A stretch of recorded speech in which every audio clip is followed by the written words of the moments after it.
وبه نستعين وهو خير المعين وصلى الله على سيدنا محمد وآله الطاهرين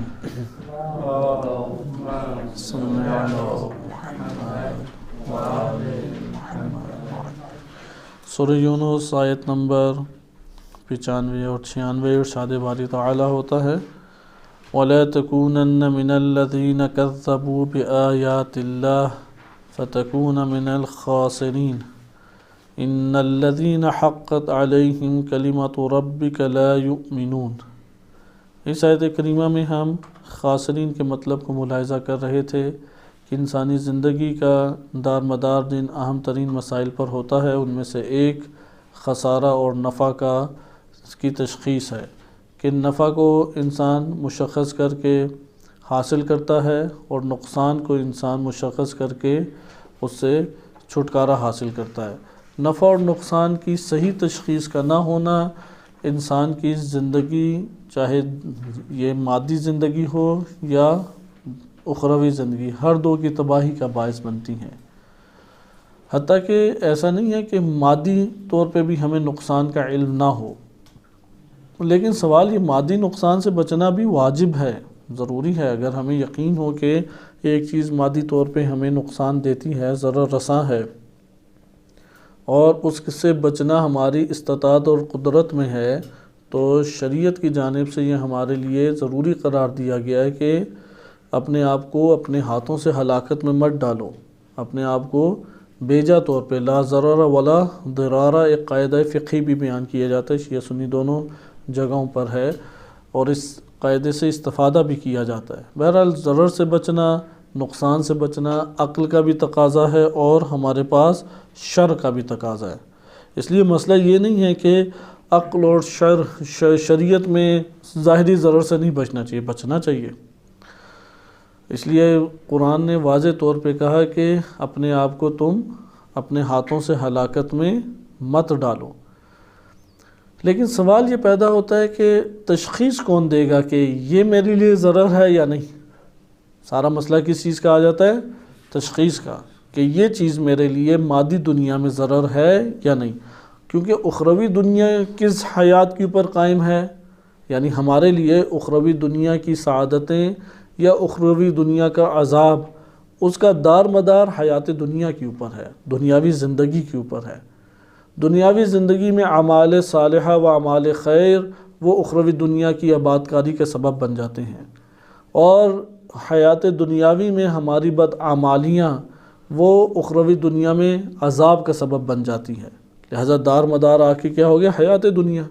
اگر دنیاوی زندگی میں ہم نے خسارے کا سودا کیا تو پھر اخروی دنیا میں بھی خسارہ ہے، اور اگر ہم نے حیات دنیاوی میں دنیاوی زندگی میں ہم نے نفع کا سودا کیا، نفع کا معاملہ کیا، تو اس کے نتیجے میں آگے کیا ہمیں میسر آئے گا؟ نفع ہی میسر آئے گا. لہذا انسان کی زندگی چار ناچار نفع اور نقصان کے دائرے میں ہی رہتی ہے. جو اپنا صحیح محاسبہ نہیں کرتا، حساب کتاب نہیں کرتا، وہ بھی خسارے میں پڑ جاتا ہے. لہذا آپ نے دیکھا ہوگا کہ روایات اہل بیت علیہ السلام میں ایک کثیر تعداد کی روایات آئی ہیں جس کا عنوان ہے محاسبہ نفس، نفس کا محاسبہ کیا جائے. حتیٰ کہ اس قدر وہ بڑی تعداد میں ہے کہ محاسبۃ النفس کے موضوع پہ ہمارے بزرگان نے کتابیں لکھی. شیخ حور عاملی رحمۃ اللہ علیہ کی کتاب ہے، یا اسی طرح سے سید ابن طوس رحمۃ اللہ علیہ سے منسوب کتاب موجود ہے. تو کتابوں میں کتابیں باقاعدہ لکھی گئی، اس میں نفس کے ساتھ کیا ہے؟ محاسبہ ہے، نفس کا محاسبہ ذکر کیا جاتا ہے. آئیں اب ہم یہاں پہ مزید دیکھتے ہیں نفع اور نقصان کے حوالے سے، کیونکہ یہ والا مقولہ بہت زیادہ طولانی طور پہ سمجھانا ضروری نہیں ہے کہ نفع اور نقصان کے دوش کے اوپر ہی زندگی آباد ہوتی ہے. ہر فرد اپنے طور پہ اسے سمجھتا ہے کہ نفع کو حاصل کرتا ہے اور نقصان سے بچتا ہے. البتہ یہ بات باور کرنا ضروری ہے کہ اخروی زندگی ہماری وہ دنیاوی نفع نقصان کے اوپر ہے. اخروی زندگی خواب و خیالوں پہ نہیں ہے. اخروی زندگی ہمارے اپنے غفلتوں کی بنیاد پہ قائم نہیں ہو جائے گی. شریعتوں میں سب سے زیادہ جس کی تاکید کی گئی ہے وہ قیامت ہے، وہ قبر ہے. قرآن کریم میں توحید سے اوپر جس موضوع کو اٹھایا گیا ہے وہ قیامت کا موضوع ہے. کیونکہ قیامت کے اوپر اگر انسان کو یقین ہو جائے تو پھر وہ اس دنیا میں غفلت کی زندگی یا لاپرواہی کی زندگی بسر نہیں کرتا۔ جیسے آپ اس موضوع کو جانتے ہیں کہ اب اللہ تعالیٰ نے کتاب نازل کی، اس کتاب کو کتنا پڑھا جاتا ہے؟ اگر پڑھا بھی جائے تو بعنوان تلاوت، یا بعنوان تلاوت بھی ایک حکم ہے، قرآن نے حکم دیا ہے کہ جتنا تمہیں میسر آتا ہے فقرؤ ما تیسر منہ، کہ جتنا تمہیں اس سے میسر آتا ہے پڑھو۔ لیکن تذکر کے لیے، ہدایت کے لیے، بصیرت کے لیے ایک فرد اس کو اہمیت ہی نہ دے، خسارے میں خود نقصان میں ہے۔ یعنی اس کتاب الہی کو ترک کرنا اور اس کے اوپر غور و فکر نہ کرنا، یہ مشرکین کے عمل سے مشابہ ہو جاتا ہے۔ اگرچہ مشرک نہیں کہلاتا لیکن مشرکین یہ کام کرتے تھے، کافرین یہ کام کرتے تھے کہ اس کے مطالب کو ترک کرتے ہیں، جیسا کہ ابھی ہم اسی موضوع کا پڑھیں گے کہ کفار ہیں جو اس کتاب کو نظر انداز کرتے تھے، کفار ہیں کہ جن کی نظر میں اس کتاب کی قیمت نہیں ہے۔ اور یہ واقعاً افسوسناک بات ہے کہ ہمارے پاس اس کتاب سے متعلق کتنے دروس اس وقت حوزہ علمیات اور بیرونی یعنی عوام الناس کے درمیان ہوتے ہیں، حالانکہ یہ زندگی کا محور ہو، یہ تعلیم کا محور کتاب ہونی چاہیے، یہی نور کا سرچشمہ ہے کہ جس سے سب افکار اور نظریات درست ہوتے ہیں۔ اس لیے اس کو قلبی طور پہ ایک تعلق قائم کرنا چاہیے۔ اگر قلبی تعلق قائم نہ کریں خسارے میں ہے۔ ایک بندہ فقہ پڑھے، اصول پڑھے، منطق ہے، حدیث ہے، یا اسی طرح فلسفہ عرفان پڑھے لیکن قرآن نہ پڑھے۔ آخر قرآن کو ترک کرنا یہ ایک تو رسول صلی اللہ علیہ وسلم کی حدیث متواتر کی بھی نفی ہے کہ دو چیزیں چھوڑے جا رہے ہیں، تارکم فیکم ثقلین، کتاب اللہ و عطرتی اہل البیت، تو اس کی بھی نفی ہے اور خسارہ بھی ہے، کیونکہ اندھیرا نظر آئے گا، زندگی کا نہ کوئی ہدف ہے، معاملات اپنے معاشرتی طریقے سے ہی حل کرے گا جو معاشرے نے اسے تعلیم دے دیے، اضطراب آئے گا تو اضطراب دور نہیں کر سکتا کیونکہ قرآن سے کوئی تعلق اس نے قائم نہیں کیا۔ قرآن کے لیے بھاگ دوڑ کرنا، اس کے لیے قدم اٹھانا، اس کے لیے انسان کا غور و فکر کرنا، کوشش کرنا فقط اس کو طلب کرنے کے لیے، ہر شے اس میں نورانیت ہے، اور اس قدر بلند پائے کہ یہ نورانیت بنتی ہے کہ فرشتوں سے انسان کا تعلق جڑ جاتا ہے۔ آخر جو علم کی فضیلت میں فرشتوں سے تعلق کے جو اتنی بھی باتیں آئی ہیں، ان میں سب سے پہلے جس کی پر وہ منطبق ہوتی ہیں وہ قرآن کریم کی تعلیم ہے، بقیہ کے ساتھ بعد میں وہ منطبق ہوں گے۔ لہٰذا یہاں پہ اب ہم آئیں اور اب دیکھیں اس موضوع کا جائزہ لیں، خسارہ، کیونکہ اخروی زندگی کس کے اوپر آباد ہے؟ دنیا کی، حتیٰ کہ اس قدر قرآن کریم کی آیات کے بارے میں اہل بیت علیہ السلام کی روایات میں آپ الکافی سے فضل القرآن یہ آپ کتاب پڑھیں اور اس میں وارد ہونے لی روایات، اس قدر اس میں اہمیت کی حامل روایات ہیں، انسان ممکن ہے کہ تمام چیزوں کو چھوڑ کے صرف قرآن کو ہی اختیار کر لے۔ یعنی زندگی کی یہ جو قلیل وقت ہیں، اور اب تو جو بیماریاں اور وائرس آ گئے ہیں ویسے ہی انسان کو شبہ میں ڈال کے کہ پتہ نہیں کل ہوں یا نہیں ہوں، تو یہ جو قلیل سا وقت ہے انسان کے لیے، اس میں وہ ایسا سرمایہ برپا کر جائے کہ اپنے رب کے سامنے شرمندہ نہ ہو۔ ملاقات تو کرنی ہے، لقاء اللہ کی ہم تو نفی نہیں کرتے، جیسا کہ بھی آپ نے دیکھا جس نے لقاء اللہ کی نفی کی وہ خسارے میں ہے۔ حتیٰ کہ کہا جاتا ہے کہ جب انسان مرے گا اور حقائق اس کے سامنے آشکار ہوں گے کہ میں دنیا وہ خواب تھا جو دنیا میں گزار آیا، وہ دکھائی ایسا دیتا تھا کہ تم نہیں مرو گے، دکھائی ایسا دیتا تھا کہ تم مریض نہیں ہوگے، اس طرح سے تمہیں محسوس ہوتا تھا کہ یہ چیزیں نہیں چھینیں گی، نہ جوانی، نہ صحت، نہ زندگی، نہ مال، نہ کوئی اور اس طرح سے دنیا کا عنصر تم سے نہیں چھینے گا، لیکن سب چھن گیا کیونکہ خواب میں یہ دکھائی دیتا ہے۔ اب وہ منت سماجت فرشتوں کی کرے گا کہ مجھے بھیج دو، میں صرف ایک دفعہ لا الہ الا اللہ کے آؤں، بس اتنی سی مہلت دے دو، میں کچھ بھی نہیں کہنا چاہتا، صرف اتنا کہنا چاہتا ہوں کہ لا الہ الا اللہ، بس۔ اس کا جب وہ ثواب دیکھے گا، اس کا مرتبہ دیکھے گا اور اس کے اثرات اگلے جہان میں دیکھے گا تو تڑپے گا، مضطرب ہوگا اور اپنے پورے وجود سے یہ التجائیں کرے گا کہ مجھے دنیا میں ایک مرتبہ بھیج دیا جائے، لیکن انکار کر دیا جائے گا۔ اب جب ہمارے پاس مہلت ہے، ہمیں نہیں پتہ کہ کب ہمارے لیے وَلَن يُؤَخِّرَ اللَّهُ نَفْسًا إِذَا جَاءَ أَجَلُهَا، اللہ نے ایک وقت تو لکھ دیا ہے، یہ وائرس لکھے یا نہ لکھے ایک وقت ہمارا لکھا گیا ہے۔ وائرس کے آنے سے کبھی موت نہیں ہوتی، نہ گولیوں کے لگنے سے موت آ جاتی ہے، امر الہی ہے کہ وہ لکھا گیا ہے۔ وہ وقت جیسے ہی پہنچے گا، کوئی نوالا کھا رہے ہوں، وَلَوْ كُنْتُمْ فِي بُرُوجٍ مُشَيَّدَةٍ، سیسے پلائی ہوئی یا لوہے کی دیواروں سے کمرے بنائے ہوں جس میں داخل ہونے کی نہ جگہ رکھی جائے نہ خارج ہونے کی جگہ رکھی جائے، اور اس جگہ تم مطمئن ہو کے بیٹھے رہو، تب بھی موت آ جائے گی۔ موت سے تو نہیں بچ سکتا انسان، لیکن یہ جو مہلت ہمیں ملی ہے موت سے پہلے، اس میں کہہ دیں لا الہ الا اللہ۔ جیسے آپ شعبان کے اگر اعمال کے اوپر دقت کریں تو یہ مناجات اور ذکر الہی سے بھرپور ہے، اور رجب میں دونوں تھے، دعائیں بھی ہیں، اذکار بھی ہیں اور نمازیں بھی ہیں، لیکن شعبان میں فرصت زیادہ ہے مناجات اور اذکار کی، اس لیے آپ اعمال اٹھا کے دیکھیں دعائیں بہت کم ہیں، نمازوں کا بیان بھی کم ہے، لیکن اذکار زیادہ ہیں، اسی طرح مناجات زیادہ ہیں۔ تو ایک مرتبہ انسان کے لیے لا الہ الا اللہ کہنے میں کیا حرج ہے؟ 1000 دفعہ کے، مثلا ہم کھانا بنا رہے ہیں، ذکر پڑھتے رہیں لا الہ الا اللہ، اللہ اکبر، ایک ایک حرف کا وہاں پہ آگے کی زندگی میں اثر ہے۔ لہذا خسارہ حقیقت میں وہی ہے کہ دنیا کا ایک ایسا عمل انجام دے دیں جو آخرت میں خسارے کا سبب بن جائے۔ اس لیے قرآن کے بارے میں روایات میں وارد ہوا ہے، اگر کسی نے قرآن کی ایک سورہ یاد کی، وہ بھول جائے تو آخرت میں اب کیسے سامنا ہوگا؟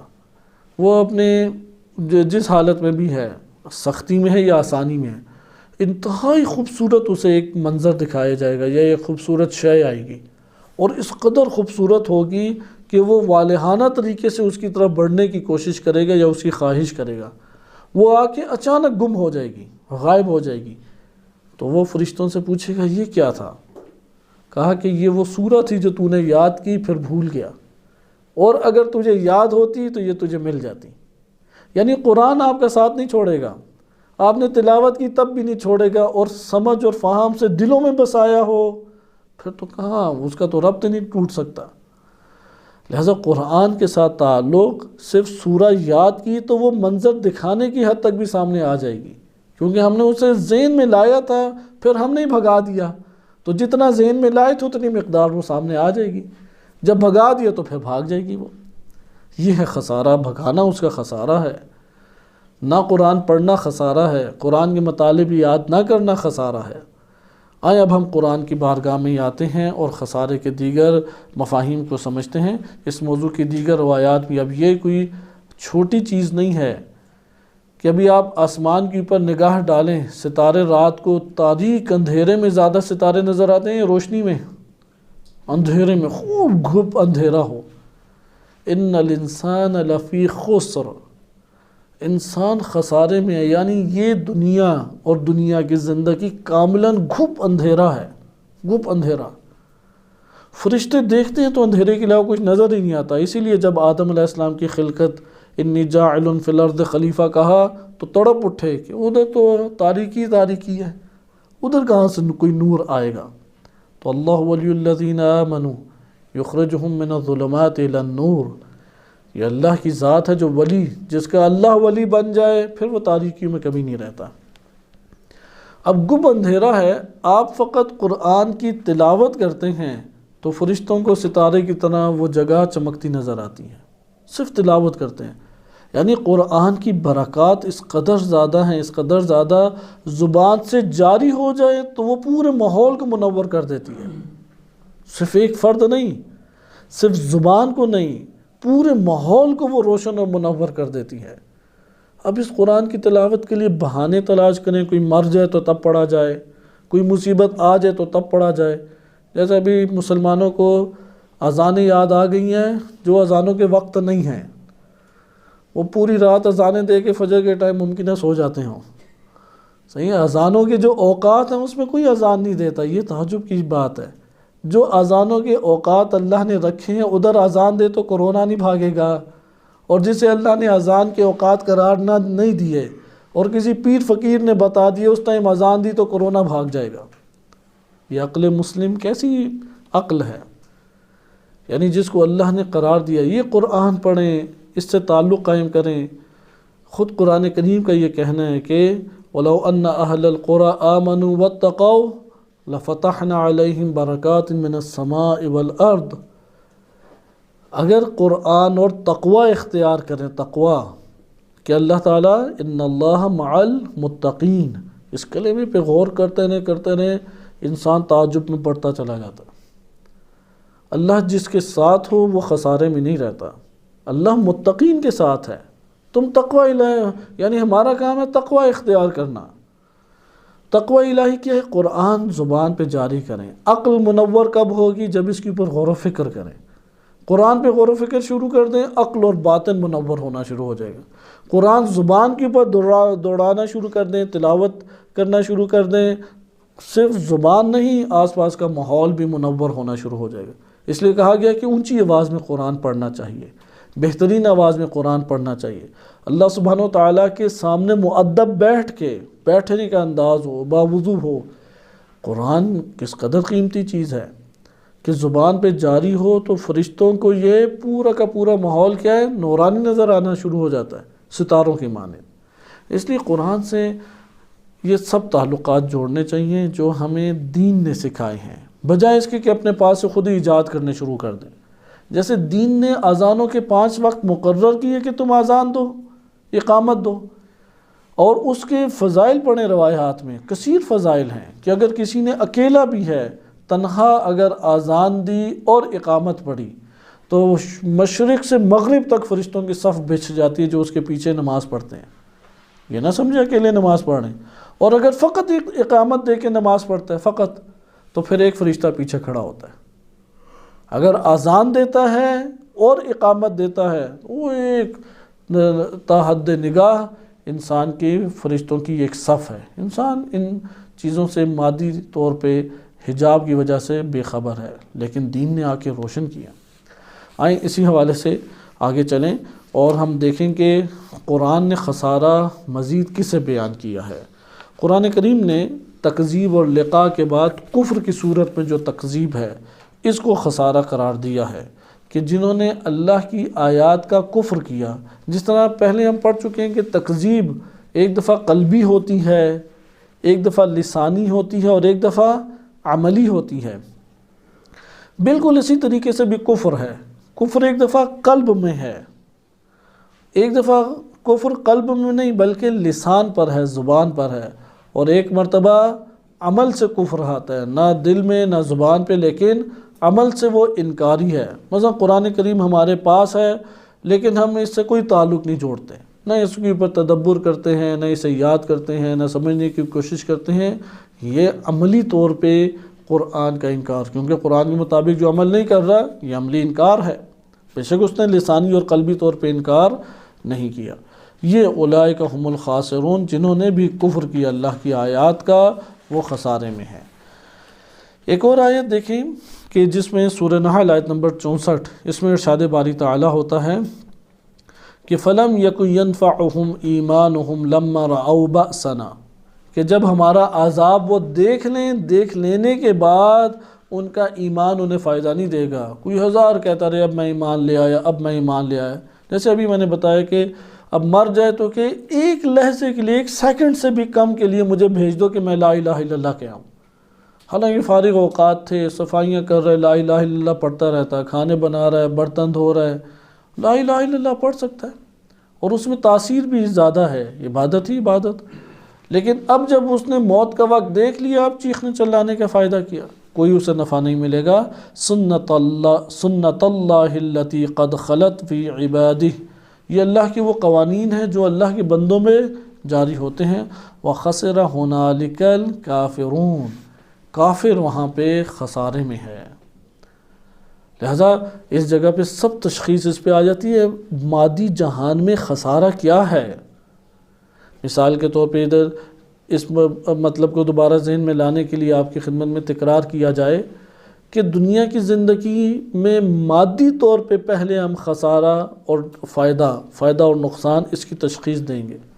اگر مادی طور پہ فائدہ اور نقصان کی تشخیص نہ ہو، اسے کہتے ہیں نادان یا سفیہ، یعنی جو اپنے نفع نقصان کا نہیں جان سکتا، اس سے شریعت خرچ کرنے کا اختیار لے لیتی ہے، سلب کر لیتی ہے، جب تک وہ دوبارہ سے عاقل نہ بن جائے، عاقل کے مقابلے میں ہے یہ۔ اچھا، لیکن سوال یہ ہے کہ کون سی چیز خسارے کی اور کون سی چیز نفع کی ہے، یہ کیسے پتہ لگے گا؟ اس کا علم ہمیں یہاں سے ہوگا۔ ممکن ہے ایک موقع کے اوپر جان کو خطرے میں ڈالنا خسارہ اور نقصان ہے، جیسے ابھی کورونا کا مرض پھیلا ہوا ہے اور بلا وجہ اپنے آپ کو ایک جگہ پہ خطرے میں ڈال دے، لیکن ایک دفعہ اپنے آپ کو خطرے میں ڈالنا وہ ضروری ہے، جیسے کہ ہسپتال میں ڈاکٹر حضرات ہیں، یہ جو رضاکار افراد ہیں، علماء اور دیگر افراد میں، کہ وہ مریضوں کی تیمارداری کے لیے اور ان کی مدد کے لیے وہاں پہ موجود ہیں، اگر وہ نہ ہوں تو یہ تو پھیلتا چلا جائے گا۔ لہٰذا آپ نے ملاحظہ کیا کہ جان کا خطرے میں ڈلنا ہے وہ فائدہ اور نفع نہیں ہو سکتا، مال کا لینا فائدہ اور نفع نہیں ہو سکتا، مال کا جانا فائدہ اور نفع نہیں ہو سکتا، اس کا تعلق ہے پیچھے، وہ فکر سے ہے، وہ نظریے سے ہے۔ لہٰذا قرآن آ کے بتاتا ہے، ایسے افکار ہمیں دیتا ہے جس سے ہمیں دنیا میں دکھائی دیتا تھا یہ نفع یا فائدہ۔ مثلا ایک بندہ ہمیں کہے کہ آپ کے لیے فلاں فلاں ڈالرز ہیں، یا اتنا آپ کا مال ہے، اموال ہیں، فلاں فلاں جاب لگ جائے گی۔ انسان حساب کتاب کرتا ہے، جاب اگر میری لگ گئی، یہ طلاب کو بھی اب مواقع مل جاتے ہیں، کیونکہ بیرونی ممالک میں مساجد ہیں، امام بارگاہیں ہیں، مجالس کے لیے، مراسم کے لیے مولانا حضرات کی ضرورت پڑتی ہے، وہ وہاں پہ انٹرویو لیتے ہیں، یا جو بھی رب بنتا ہے پہنچ سکتا ہے۔ تو بعض ہمارے ہاں علماء اس طرح سے جنہوں نے یہ والا حساب کتاب کیا، انہوں نے اپنے آپ کو محفوظ رکھا کہ میں ادھر جاؤں تو میرے بچے جو اب بڑے ہو رہے ہیں ان پہ اثرات کیسے پڑیں گے، مال تو آ جائے گا، گھر بھی آ گیا، گاڑی بھی آ گیا، پیٹ بھی بھر گیا، اب کیا کریں؟ اب تعلقات بھی بڑھا لیے، لیکن بچے فاسد ہو جائیں گے، وہاں پہ خود بھی میں ایمانی طور پہ ممکن ہے کہ میں زیادہ محکم نہ رہ سکوں، پھر ان کی آگے نسل چلے گی، وہ کیا ہوگا، حلال حرام کا کیسے تشخیص دیں گے؟ آ جا کے وہ یہ کہتے ہیں کہ نہیں بھائی، ہم 1 مہینے کے لیے تو اکیلے آ سکتے ہیں تبلیغات کے لیے، کہ کفرستان میں آ کے اسلامستان تو اسے نہیں بنا سکتے، کفرستان میں ویسے ہی بلا وجہ جانا بھی جائز نہیں ہے۔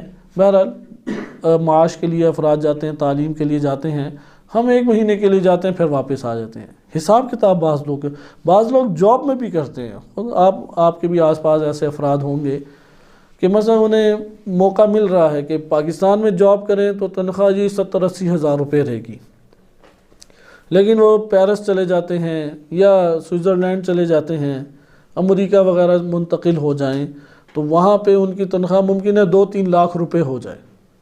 اب وہ فیملی کے ساتھ جائیں گے تو وہاں پہ دفتروں کے ماحول وہ بھی آلودہ ہیں، پورا ماحول ہی ادھر کو کفر و شرک اور فسق و فجور سے آلودہ ہے، تو وہ حساب کتاب کر کے کہتے ہیں نہیں 70-80 ہزار روپے کی حلال روٹی ادھر ہی ہم کھا لیں گے، اور وہ جو ہمیں بڑے بڑے گھر اور زمینیں اور یہ چیزیں ہمیں چاہیے نہیں ہیں۔ انہوں نے حساب کتاب کیا، لہٰذا یہ جو تعلیمات قرآن کی ہیں اس کی بنیاد پہ انسان حساب کتاب کرتا ہے۔ اس لیے مال کا ملنا فائدہ نہیں ہے، ضروری نہیں ہے کہ مال مجھے ملے تو مجھے فائدہ ہے، اور مال کے ملنے سے یہ بھی ذہن نشین رکھیں واقعاً گھر کے حالات کبھی بھی صحیح نہیں ہوتے۔ ابھی پاکستان میں ایسے خاندانوں کی تعداد جو برسر اقتدار آئے ہیں اور ماضی ان کا انتہائی غریبانہ ہے، ایک بڑی تعداد ہے ان کی، چھوٹی تعداد نہیں ہے، یہ جدی پشتی کوئی بھی پیچھے سے حاکم اور کوئی چودھری نہیں بیٹھے ہوئے، اکثر بیشتر غریب فقیر ہی تھے۔ ان کی آپ گھروں کی حالت دیکھیں، ہمارے اپنے ہی عزیز رشتہ داروں میں ایسی مثالیں بہت موجود ہیں کہ جب ان کے پاس قلیل ہوتا تھا، عزت کے ساتھ، شرف کے ساتھ اور اخلاقی اقدار کے ہمراہ زندگی بسر کرتے تھے۔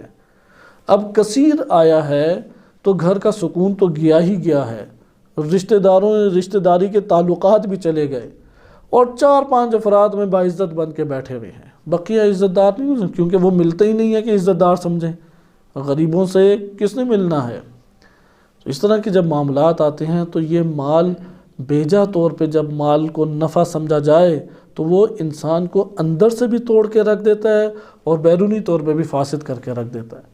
لیکن جو مال کے پیچھے نہیں بھاگتا، جیسے کہ الکافی میں روایت ہے امام معصوم سے، امام معصوم فرماتے ہیں کہ انسان طالب بھی ہے مطلوب بھی ہے، طلب بھی کرتا ہے اور اس سے بھی طلب کیا جاتا ہے۔ طالب جو میں طلب کرتا ہوں، اور ایک دفعہ مجھے بلایا جاتا ہے، مجھے کوئی طلب کرتا ہے۔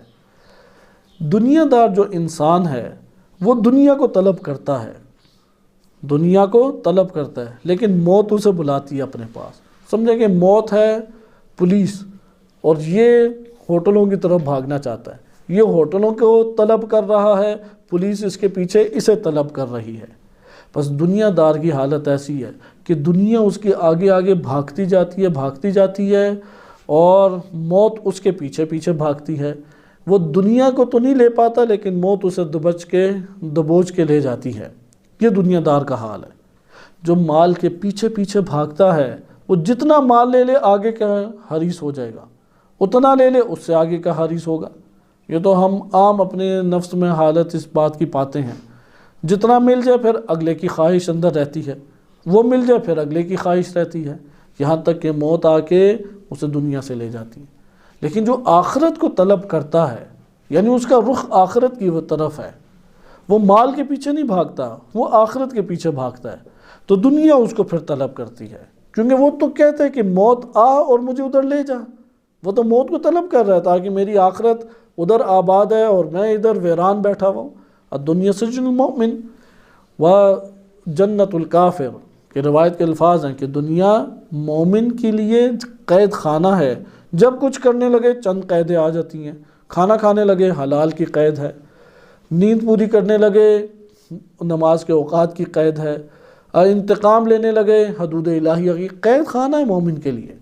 جنت الکافر ہے، اسے کوئی ادھر کی پرواہ نہیں ہے، لہذا وہ آخرت کو چاہتا ہے، پھر دنیا اس کے پیچھے پیچھے بھاگتی ہے، یہاں تک کہ اللہ نے جو دنیا سے اس کا حصہ رکھا ہے وہ اسے دے دیتا ہے اللہ تعالیٰ۔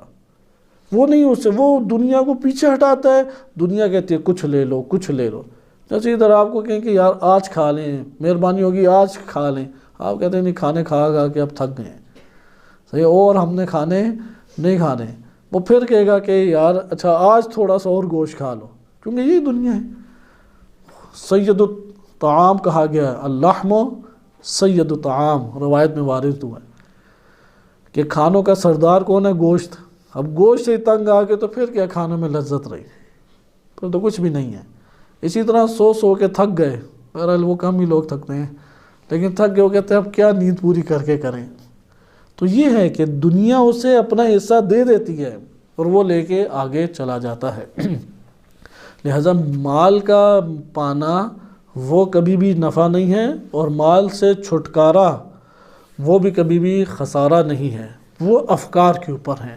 انہی افکار میں سے جو ہم نے آج پڑھا، اور وہ نقطہ ہے کہ کفر کرنا وہ خسارہ ہے، کیونکہ کفر کر کے جو مال بھی لیں گے خسارہ ہے، کفر کر کے جو زینت دنیا لیں گے خسارہ ہے، مومن بن کے جو مال کمائیں گے فائدہ ہے، مومن بن کے جو لذت لیں گے وہ فائدہ ہے، کافر بن کے جو لیں گے وہ خسارہ ہی خسارہ ہے۔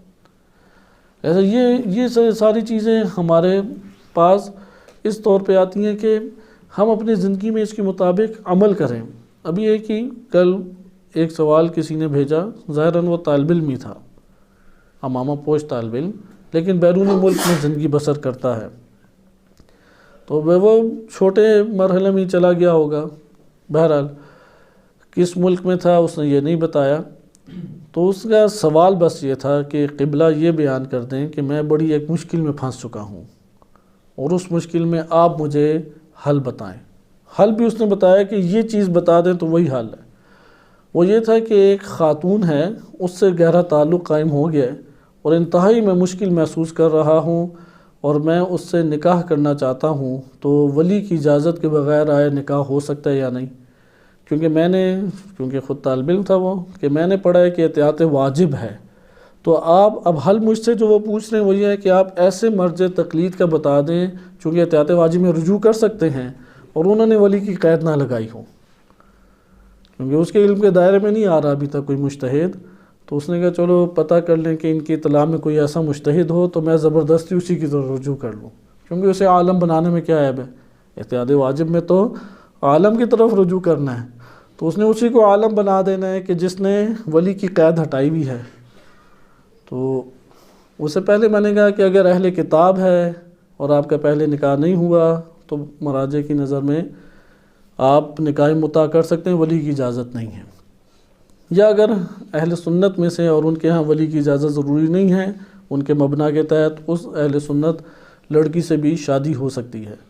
تو اس نے کہا نہیں وہ مومنہ ہے، یعنی شیعہ ہے، تو اس لیے بتائیں میں بہت سخت مشکل میں ہوں۔ تو میں نے کہا کہ پھر تو وہ مشکل نہیں برطرف ہو سکتی، آپ اس کے ولی سے رابطہ کریں، اتنا اگر ادھر سے توڑ موڑ کے کرنا ہے۔ تو یہ ہے کہ اب اس کی وہ ایک ایسی جگہ پر ہے، پہلی بات ہے یہ ربط کا قائم ہونا، انسان اپنے آپ کو اس منزل تک پہنچائے کیوں؟ پھر بیٹھے بھی کفرستان میں ہیں جہاں پہ ضابطے نہیں ہیں، اب وہ جو دین اس کے پاس موجود ہے وہ اسے مجبور کر رہا ہے کہ یار گناہ کبیرہ اتنا بڑا انجام نہ دو، اور دوسری طرف سے وہ پریشان ہو رہا ہے جو شہوانی غریزے اس کے اندر ابھرے ہوئے ہیں۔ تو ادھر اگر خسارے کا صحیح مفہوم رکھتا ہوگا تو گناہ سے بچ جائے گا، اور اگر خسارے کا صحیح مفہوم نہیں رکھتا تو شکار ہو جائے گا، شکار ہو کے پشیمان ہوگا، مضطرب ہوگا اور تاریکی میں جائے گا، کیونکہ گناہوں کی بھی مراتب ہیں۔ ایک گناہ ہے جو کم درجے کا ہے، گناہ ہی لیکن کم درجے کا ہے، ایک اس سے بالا تر ہے، ایک اس سے بھی بالا، ایک سیاہ کار ترین گناہ ہے زنا کو انجام دے کے وہ کون سا دیندار بنے گا؟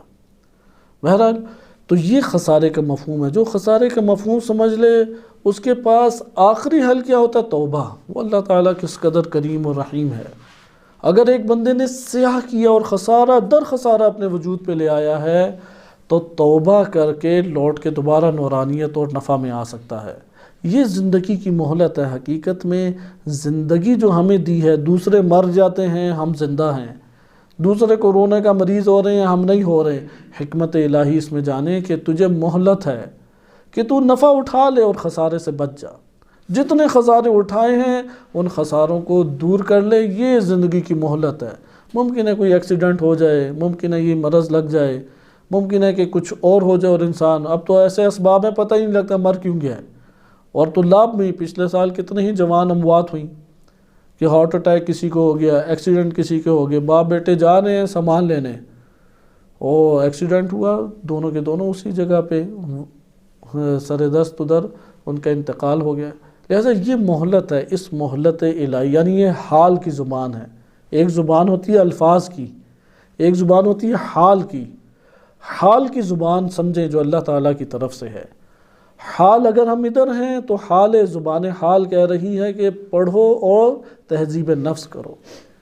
لہذا یہ حال کی زبان کہتے ہیں زندہ ہو تو فرصت رکھتے ہو، یہ فرصت چھن جائے گی، اس لیے اس زندگی کے مرحلے میں عملی طور پہ کفر اور تکذیب سے انسان نجات حاصل کرے تاکہ نفع کو حاصل کر سکے۔ وصلی اللہ علی سیدنا محمد وآلہ الطاہرین۔